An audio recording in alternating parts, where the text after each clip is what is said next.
Let me quickly show you how to navigate through your Weex.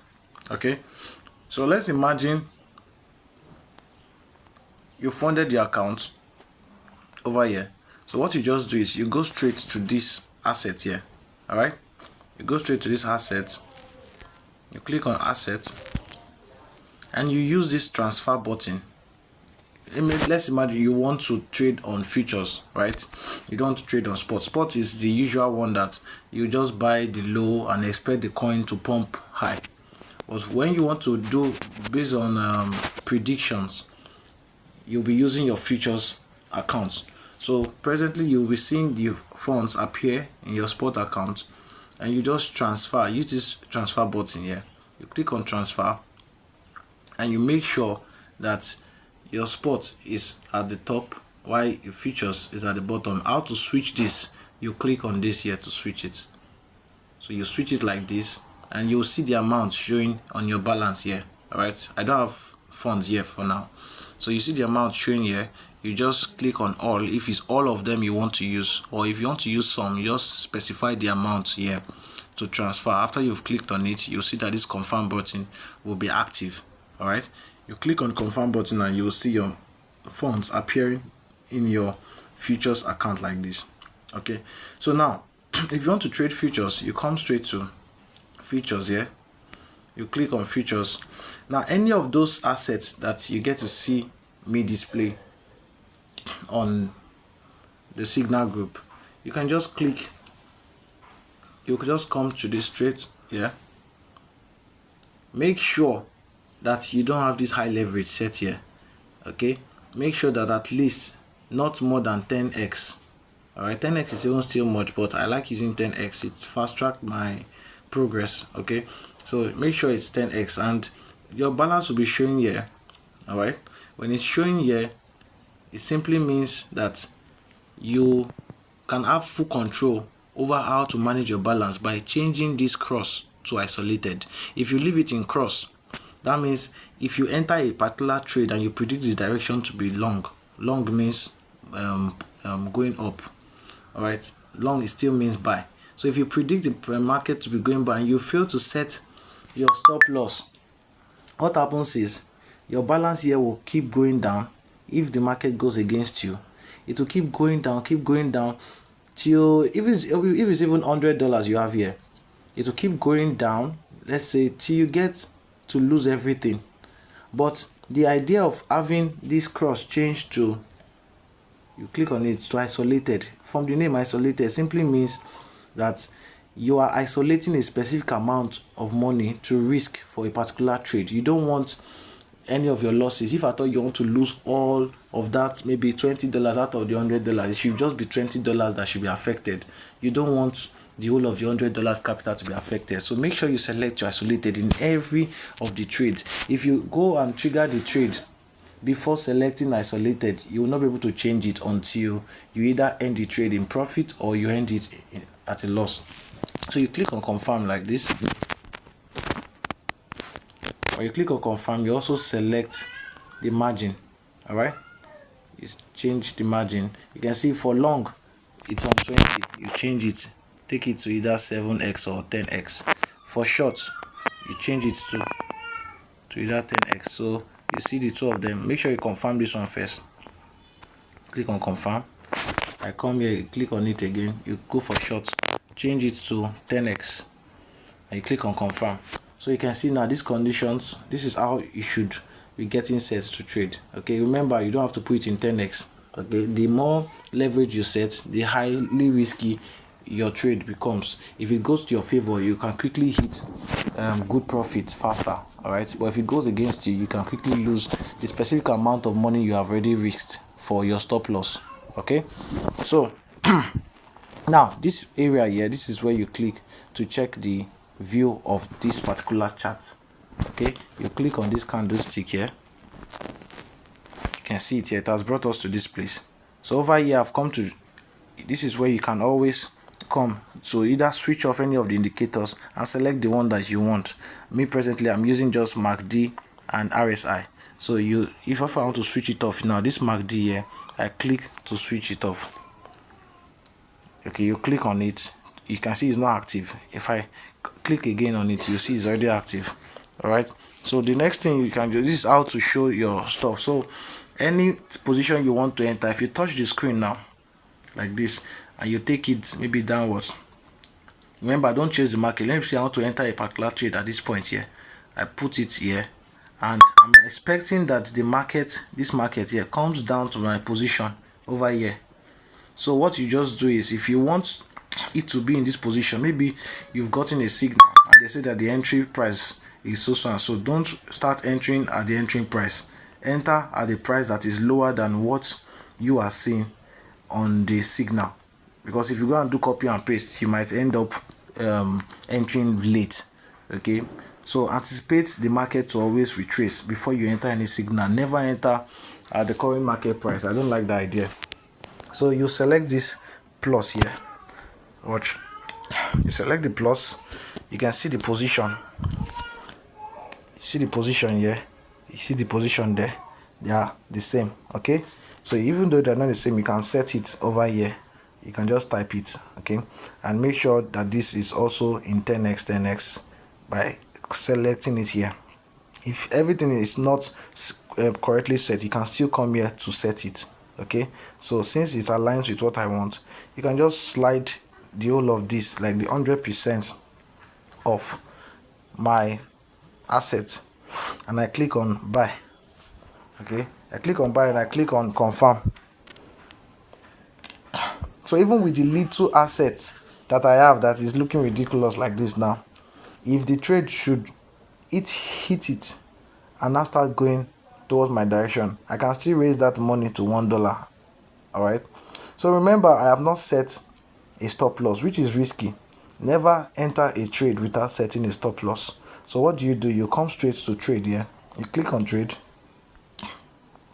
When you click on trade, you scroll down over here. Pay attention to these places. You see the position here has not been triggered, so that's why it's showing 0.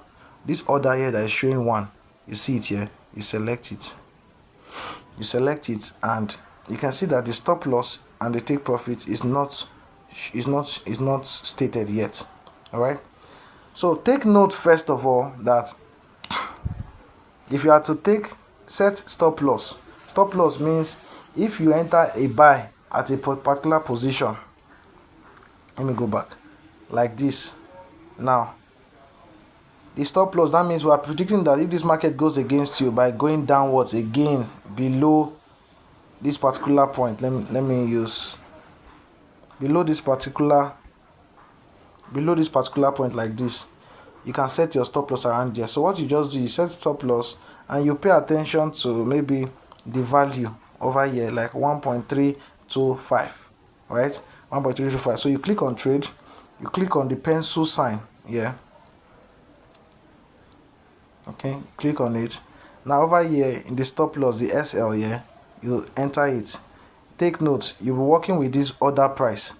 Okay, is this order price you'll be working on? No, all these ones are just showing you current price and the like. So this is the price that you bought at that particular position, 1.325. So I'll click on this one now and type 1.325. As I'm typing it, you can see that based on the value, it will be showing you the amount you are willing to risk, and it's showing you the percentage dip. Okay, if you have $50 still in the system and you want to risk $20, you will see maybe $1 that you can afford to risk here. Okay, so set it as your stop loss. So that means if the trade goes against your direction and it hits your stop loss, if you were asleep that time, you will not be scared of losing the whole of your funds. You already know that if at all this trade goes south, you are just going to be losing like $1 thereabout. Okay, but don't make the stop loss very tight, very close to your entry price, because in case there's a spike in the market, you might just wake up to always see stop loss. So it's always good to give it a wide gap. So the wider it is simply means you should have enough capital to cater for it. But that being said, after setting stop loss, come to take profit. Remember, you are working with this order price. So maybe let's say our take profit is 1.4. 1.4. You can see here it's already showing 36%, but this is not what I want to do. Let me just put 1.5, and this is 110 percent. So you just come here to confirm, and you come swipe down to refresh. When you refresh, you wait for it, you refresh again. Now it has been updated. That was how I lost this account here. I had some funds here, but I forgot to set stop loss, and all of a sudden the trade went against my direction, and boom, the whole of the amount remained this price here. So it's always good to set stop loss. I've never entered a trade without setting stop loss, but it just went that way. All right, so you can see now presently it's still in your order section.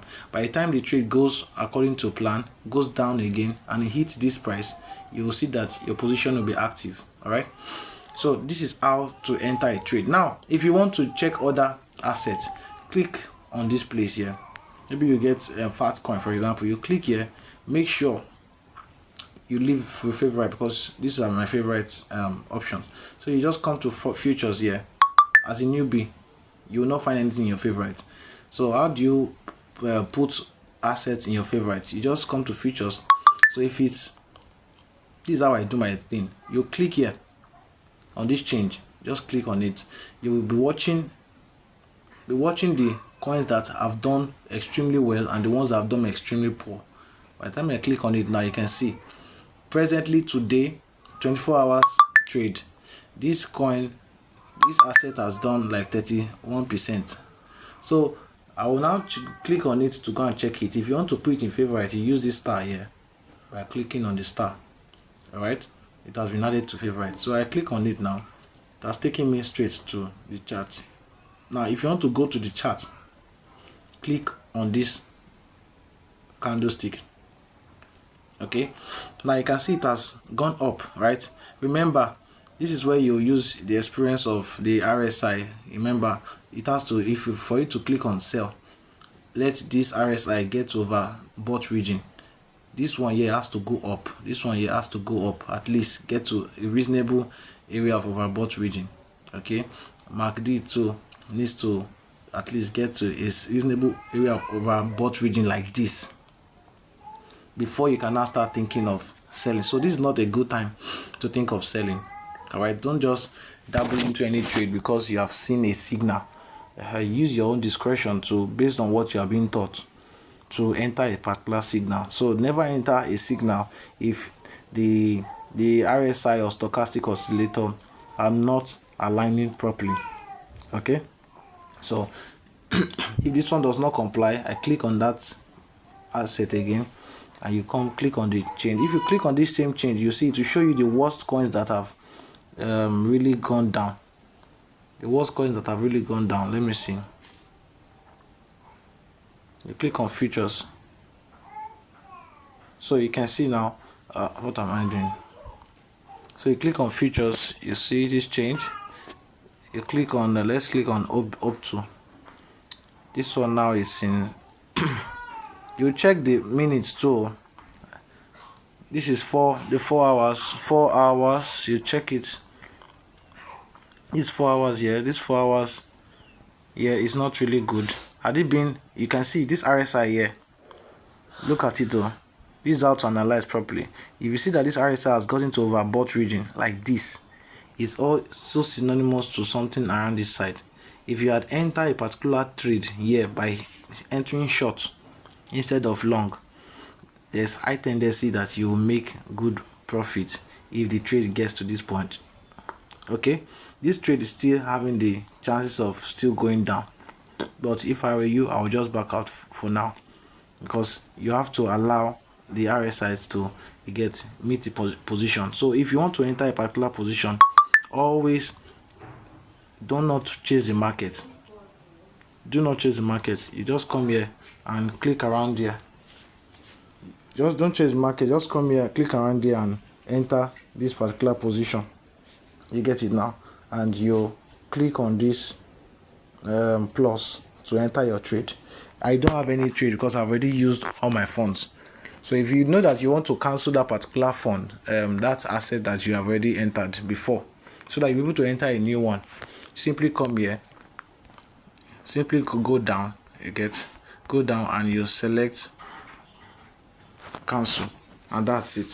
So if there's any other thing you need, just let me know. I don't want this video to be too long. Thank you.